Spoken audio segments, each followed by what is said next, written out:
24 नवंबर 2021 को south Africa ने world health organisation को रिपोर्ट किया कि कोविड का एक नया वेरिएंट दुनिया में आ चुका है। इस नए वेरिएंट को ओमाइक्रॉन वेरिएंट का नाम दिया गया। ओमाइक्रॉन ग्रीक अल्फ़ाबेट का 15वां यानी 15th डिजिट है। अब खतरे की घंटी पूरी दुनिया में दोबारा बजने लगी कि 2 सालों से जो जो ये मुश्किल जो जो तकलीफ़ इस दुनिया पे चल रही थी, क्या उसका एक नया टेस्ट आ चुका है। अगर आपने हमारी कोविड-19 पे वीडियो नहीं देखी तो कोशिश करें कि वो वीडियो देख के आएँ, आपके लिए वीडियो समझना ज़्यादा आसान हो जाएगा।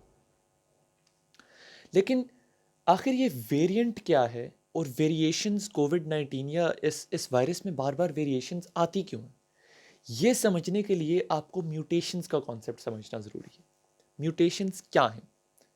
म्यूटेशंस हर हर ऑर्गेनिज्म में, हर जानदार चीज़ में एक इंफॉर्मेशन सेंटर होता है। एक एक इंस्ट्रक्शंस का सेंटर होता है जो पूरे जिस्म को या पूरे ऑर्गेनिज्म को इंस्ट्रक्शंस देता है। इसकी मिसाल इंसान के जिस्म में डीएनए मौजूद होता है। ये डीएनए आपके पूरे जिस्म को इंस्ट्रक्शंस पेश करता है कि क्या-क्या आपने करना है, किस तरह करना है और क्या-क्या आपने या फिर मेरी मिसाल लें, वहाब को वहाब बनाने के लिए आपको क्या-क्या चीज़ें बनाना लेकिन ज़रूरी है। इस कोरोना वायरस में जो आरएनए मौजूद है, जो इन्फॉर्मेशन सिस्टम मौजूद है, उसको आरएनए कहते हैं। उस आरएनए में जब तब्दीली आती है तो बहुत सारे कोविड के वेरिएंट्स सर्वाइव नहीं कर पाते, लेकिन जो वेरिएंट सर्वाइव कर पाते हैं ओमाइक्रॉन, डेल्टा, अल्फा, बीटा उनमें से एक है। अब हमारे लिए ये जानना ज़रूरी है कि ये हमारे लिए किस तरह ख़तरनाक हो सकता है। जिस तरह डेल्टा वेरिएंट की हमारे लिए ट्रांसमिसिबिलिटी भी ज़्यादा थी और कॉम्प्लिकेशंस भी अच्छी खासी उसकी आई थी हमारे लिए। अब हम ये जानना चाहते हैं कि क्या ये एक एक शख्स से दूसरे शख्स में आसानी से फैल सकता है? तो क्योंकि ये बहुत इनिशियली डिस्कवर किया गया और अभी जब मैं ये वीडियो अपलोड करूँगा तो तकरीबन 1 महीना ही गुज़रा है।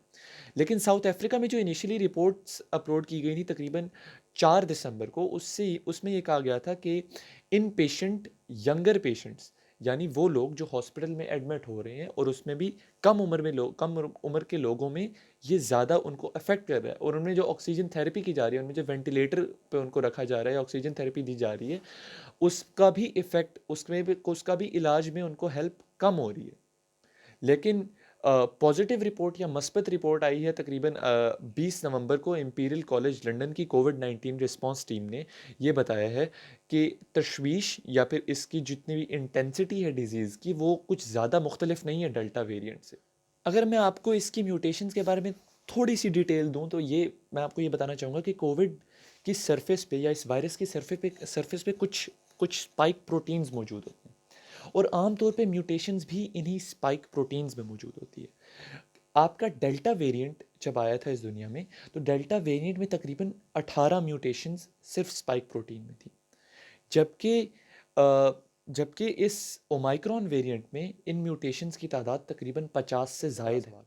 अब सबसे बड़ा सवाल, क्या हमारी वैक्सीन्स इस वायरस के ख़िलाफ़ इफ़ेक्टिव हैं या नहीं? जब ये वायरस नया नया रिपोर्ट किया गया तो मुख्तलिफ़ कंपनीज़ जिस तरह फाइज़र, मोडर्ना, बायोएनटेक और कुछ अदर कंपनीज़ ने कहा कि हम इस वक्त काम कर रहे हैं ये पहचानने के लिए कि क्या हमारी वैक्सीन्स इस वेरिएंट के ख़िलाफ़ इफ़ेक्टिव हैं या नहीं। जबकि रशिया की स्पुतनिक वैक्सीन ने कहा कि उनकी वैक्सीन्स इस वेरिएंट के ख़िलाफ़ भी इफ़ेक्टिव है। उसके अलावा उन्होंने ये भी कहा कि स्पुतनिक 5 जो तैयार की जा रही है वो रिलीज़ की जाएगी, जिसके अंदर इस वेरिएंट के लिए भी इफ़ेक्टिविटी ऐड की जाएगी। उसके अलावा मुख्तलिफ़ वेरिएंट्स में मुख्तलिफ़ वैक्सीन्स ने ये कहा कि थर्ड डोज़ या एक बूस्टर डोज़ शायद ज़रूरी हो इसकी इफ़ेक्टिविटी बढ़ाने के लिए। मुख्तलिफ़ रिसर्चेस जो आहिस्ता आहिस्ता आती गई उसमें यह पता चला कि इस वेरिएंट के ख़िलाफ़ इफ़ेक्टिविटी कम है वैक्सीन्स की। और जिस तरह जो हमारे पास फाइज़र, बायोएनटेक, मॉडर्ना वैक्सीन थी और तकरीबन इस कमी को तकरीबन 40 गुना, तकरीबन 40 fold, 20 to 40 fold decrease in antibody response तक कहा गया, जो बहुत तशवीशनाक है। लेकिन फिर वक्त के साथ साथ कुछ कंपनीज ने बताया कि शायद थर्ड डोज या एक बूस्टर डोज के साथ इस इफेक्ट को वापस उसी सतह पर लाया जा सकता है। और एक और सवाल जो साइंटिस्ट्स ने पेश किया था वो ये भी था कि क्या हमारा पीसीआर टेस्ट, क्या हमारा जो इसको डायग्नोज करने में जो हम टेस्ट इस्तेमाल करते हैं, क्या वो ओमाइक्रॉन वेरिएंट को डिटेक्ट कर पाएंगे कि अगर एक इंसान को डिजीज़ हो रही है तो हमें पता चल पाएगा कि क्या ये ओमाइक्रॉन है या नहीं।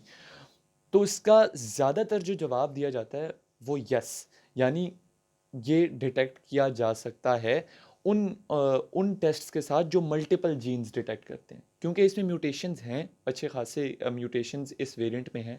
तो ऐसे इम्यून एसेज, ऐसे पीसीआरस जो ज़्यादा जीन्स को डिटेक्ट करते हैं, उनमें ये अभी तक डिटेक्ट हो रहा है, जिस तरह डेल्टा वेरिएंट डिटेक्ट हो रहा था, ओमाइक्रॉन भी डिटेक्ट हो रहा है। Lastly and most importantly, prevention या बचाव, कि हम इस वेरिएंट से किस तरह बच सकते हैं। मैंने इसके बारे में डिटेल में अपनी कोविड-19 वाली वीडियो में भी बात की है, मैं उसका लिंक डिस्क्रिप्शन में भी दूंगा और एंड पे भी आप इसको देख सकते हैं। लेकिन मैं फिर से ये बताना चाहूँगा कि सोशल डिस्टेंसिंग यानी समाजी फासले का ख्याल रखना, उसके अलावा जहाँ ज़रूरी हो अपने आप को आइसोलेट करना, सिम्टम्स अगर आपको आएँ तो अपने आप को आइसोलेट करना, पर्सनल प्रोटेक्टिव इक्विपमेंट का इस्तेमाल करना यानी मास्क्स, फेस शील्ड, जो भी आपको इंडिकेट किया गया है, जो भी गाइडलाइंस के मुताबिक आपकी पॉपुलेशन को जो भी बताया गया उसके हिसाब से इस्तेमाल करना। पीपीई स्पेशली जो फ्रंट लाइन वर्कर्स हैं यानी डॉक्टर्स और नर्सेज वगैरह, उनके लिए बहुत ही ज़्यादा ज़रूरी है ऑब्वियसली।